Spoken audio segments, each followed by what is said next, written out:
Yo, it's a Stupidly Small podcast. It's Friday, 8th of July, the end of Lauren's holiday. Get work. Hello, Lauren Clark. Hello, Stuart Farrell. We've almost got it right. We're going to make this one so short that you'll be back on the beach underneath that towel before you know it. Hiding from the bitterly cold wind.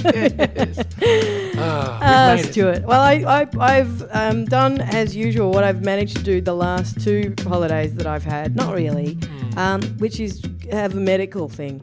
Oh. Remember at the start of the year, in fact, it was over the summer. Did you go to some sort of foreign, balmy country to get this procedure done? No, of course. I was at Phillip Island. Remember? Yes. Anyway, and I went there and I got it. Remember, I had this like horrible, my head was like in so much pain from this dental thing. And I Googled my symptoms and it told me that I was basically going to die really soon. Yeah, they were good days, weren't they? They were terrifying. So relaxing. It was awful. And everything was shut because it was like proper summer holidays. So you couldn't do anything about it. I was like gargling salt water, just going, come on, salt water, you got to do me better than this. Yeah, they promise so much, but it just delivers so little. So little. Anyway, and I went to the dento over that period. Hang on. I didn't think I'd get away with that one. Dento? I went to the dento box over that period. In fact, I think it was on the 1st or it was the 31st of last year. And I said, my face is falling off. What are we going to do about it? Yes. And they said, you have to, I'm not going to say, I'm going to spare you all of we want the gory details. No, it's not gory. It's totally fine. It's just boring. Could you make them gory? Well, so they said, you're in a lot of pain, probably because you've been grinding your teeth at night. Knife in your stomach. That's right. All right. You've been grinding your teeth overnight. Well, it is a bit like that. It's a small version of a very small knife. I will tell you why. So, toothpick. So they said you have been maybe grinding your teeth overnight, like this week or whatever, but they don't think that I'm grinding them now, and they don't. This is just one dentist's theory, and so that's why it's caused all this pain, and you've got an ulcer as well, and that's got anyway. I think dentistry is a really imprecise freaking science because I said to them, it doesn't feel like that. And they said, yes. And what have you had wrong with your teeth? And basically, I've never had a filling or anything. You have a perfect mouth. Actually, no, I do now have one little patch-up filling thing, remember? You didn't even have braces, did you? No. I didn't have braces, but that was, I think, more of a financial issue than anything else. Right. No, well, You've got relatively straight teeth. Yeah, I've got very straight teeth. Sorry, you've got very straight teeth. No, I do. The teeth. This is my point. Is not a boasty point. My point is I'm in trouble from here on point, right? Yes. Because you can see everyone going, yes, we did the hard yards early. No, that's right. Because chickens are coming home to roost. I now have like the tiniest little thing, and I'm like, I don't know how to deal with this. Is this how dental pain feels like? And I went like completely thought my mouth was falling apart and I was going to die. Right? Is this how the other people feel? Yeah, I did. This is where everybody can feel smug and Freud against me now. Join because us. I am now, and of course now I'm like older. It's only going to get worse for me. I'm going to have more and more things happen to my teeth, and it's going to be. But I'm not going to be prepared. Oh, what a great way to set up everyone's weekend. Thank you, Lottie. It's true. Yeah. This is my life. It is. It's fantastic. So anyway, there with your busted old choppers. So I went and I said, no, there's something else wrong. They said, no, there's not. So I went back to my other dentist in Melbourne when I got back to town, and he said, no, I reckon that's probably right. Looks like maybe, and I was like, it feels so weird. That's not an ulcer. That feels like sharp. It feels like there's a bit of bone coming out of my gum, like sticking out of my gum. Or tooth or something. Everyone's like running their teeth around their gums at this very precise second. Totally. And I said, it's like a really sharp bit of bone or tooth is sticking out of my gum. How can you not feel or see that? I can see it when I look in the mirror. Like, how can you see what's in your gum? No, because it's jutting out. Yeah, but what, you got a torch and a little mirror? No, it's big. These people, honestly, I couldn't understand how they didn't think. Okay, so they couldn't see it? So he said, is it this bit here and is it this bit here? And he's like, I think that might just be some scar tissue from when you had an ulcer. So I did not buy it. I have now spent, $200 the first time, $200 the second time. I'm like, come on, this is ridiculous. And when you've got here we go. This is me about to say about how it feels when you have dental pain.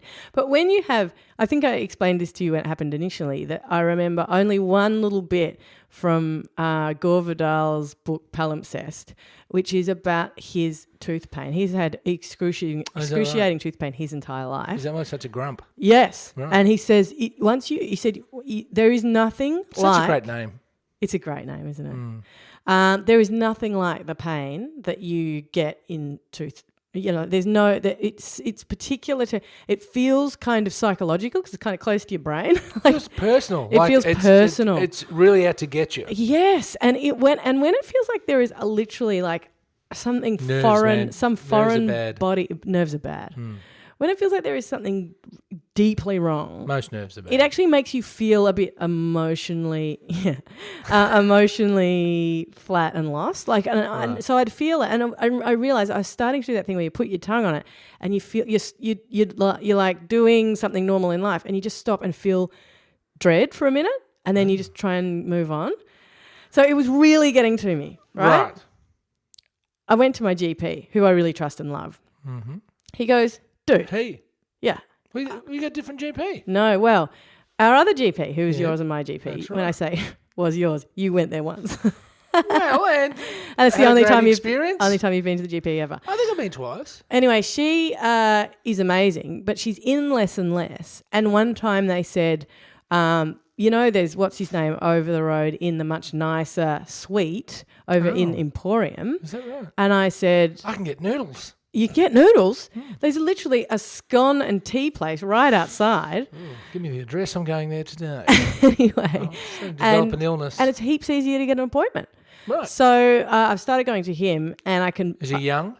Yeah. Don't like young doctors. Now you got to like young doctors. You know why? You don't want your doctor to die before you do.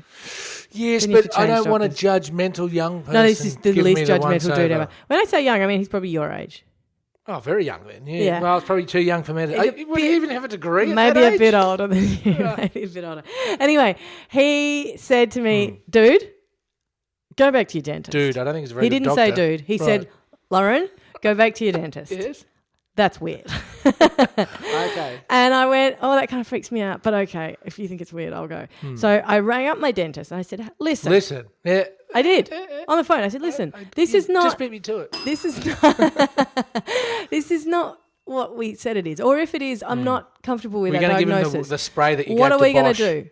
Yeah, that's right. No, it wasn't that. And he said, oh, well, don't come in. Go and get an x-ray. I'll send out the form for you so you don't have to come and have an appointment with me. I'll send out the form. Go and have an x-ray. That's free. Come back to me and we'll look at it. Right. So that's what I've been spending my gap week doing. Went and got an x-ray. Went into him. He said, oh, there's nothing on the x-ray. I was like, oh, my God, look in my mouth. He looks in my mouth. He goes, oh, there's a really big thing sticking out of your gum. I'm like, dude, it's been there since the 1st of this year. And he said, yeah, I could never see it. I didn't know what you were talking about. I thought it must just be a little... You must be an idiot. He said, it's quite big. And I said, yeah, and sharp and against painsy. my tongue. So he numbs my mouth. He gets tweezers. This is where it does get a bit gross. And he yanks this thing out of my gum. And he goes, well, that's a mystery. And I go, what are you talking about? Obviously what's happened, here's my theory, bolstered by the internet, which tells me that this happens and dentists don't believe you. Yeah. When you grind your teeth sometimes, a little bit can come off and into your gum. It's a big chunk of tooth just to grind off overnight. Well, yeah. And then it can kind of, and what he does is it tries to get rid of stuff, so it pushes it to the outside, right? Which is amazing when you think about it. Buddies are pretty good. Yeah. Let's punish it more this weekend. show it to his boss. Yeah, put some toxins in so it can prove how great it is. Push by him getting out. Monday's push out toxin day. That's it. So that is crackly, isn't it? We can hear hear crackle, but it doesn't matter. It's We'll old timey. continue on. We're It's Friday. pretending to be old media. Lauren Clark. Yes. Anyway, he said it is unidentified. I don't know what it is. Unidentified mouthal object. Well, he said there is a oral object. There is a foreign object in your gum, and I don't know what it is. And it's a centimetre. That's it, Stuart. Is that a centimetre? No, that's about a third of a centimetre. And I think you've third? overstated. Yep. So, Lorin Clark, 2/3. how does the Australian Dentistry Association give you hell across this weekend at the end of your gap week? Stuart, we're on stupidlybig.com, Stupidly Big on Facebook, Stupidly Big on Twitter. We're Stupidly Big on the Apple iTunes Shope with a double PE. Look, it's been a fantastic This must be the week. smart one here. I keep reminding you.